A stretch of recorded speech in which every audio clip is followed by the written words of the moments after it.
Hello.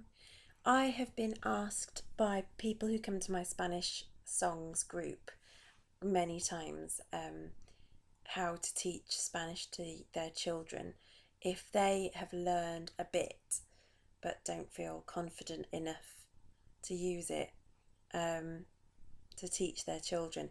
It's a funny thing when you are presented with your child and you know deep down that you want to do all these wonderful things and teach them all of these wonderful things, um, and you have such confidence to do a lot of them in theory, and then for some reason, I don't know if it was me, but I very much felt like I couldn't quite bring myself to speak in Spanish to Joshua particularly.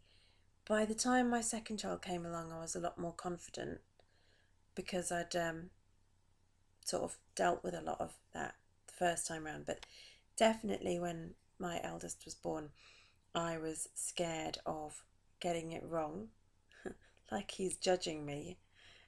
Yeah, that newborn baby knows that you've not used your subjunctive correctly, or it really bothers them that you've used the wrong verb there.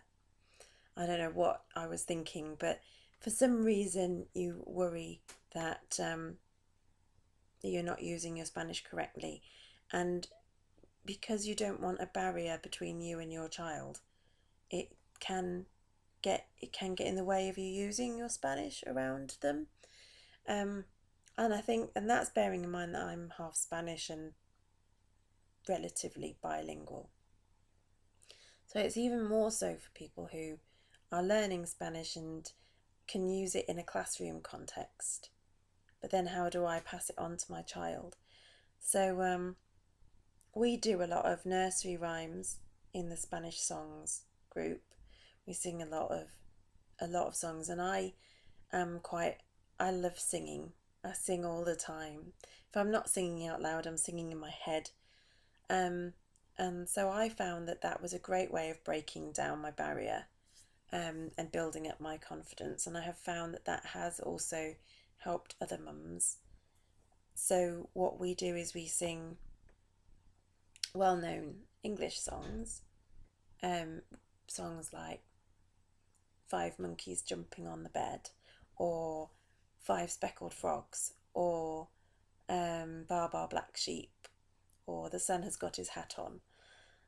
Any single song that you can really sort of think of that is sung at a nursery, in a nursery school in Britain, I've tried to translate into Spanish, and we sing them. But of course, you don't have to go to a class to learn the appropriate songs.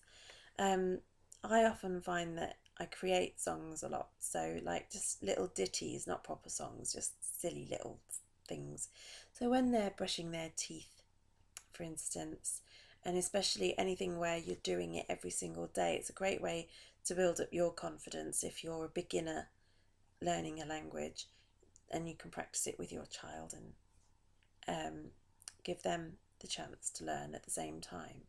So things like brushing your teeth, which you do 2 times a day at least, you can you can start to feel quite confident about that after a few goes. So even just things like cepillate, cepillate, cepillate, cepillate, cepillate, cepillate, cepillate, cepillate. Just silly. Kids love repetition.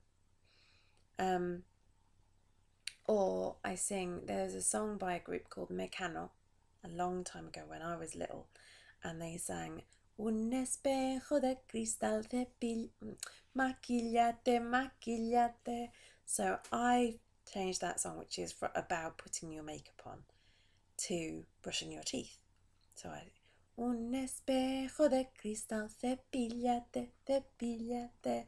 And now my eldest sings along with that. And it's helped him to learn the word for, like, the mirror, which is un espejo, the cristal, which is your glass. Also, whenever we have to find the car, I'll always say the words, ¿Dónde está mi coche? Where is my car? Where have I parked my car? But that practicing of ¿Dónde está? Where is? Or if we're looking for a book or a toy, ¿Dónde está el juguete? ¿Dónde está el libro? Incorporating that into the English. We basically speak Spanglish at home a lot. Spanglish is this mad, crazy, made-up language of a mixture of Spanish and English. I don't see any harm in that because, okay, it doesn't make your child a bilingual speaker of Spanish, of pure Spanish, but they learn a lot of words and they learn a lot of uses of vocabulary, and you can introduce grammar and you can introduce a lot of things. So it's actually very, very useful. So there's things like getting dressed. Ponte la camiseta, ponte los pantalones, abrochamos el cinturón. That's your cinturón is your belt.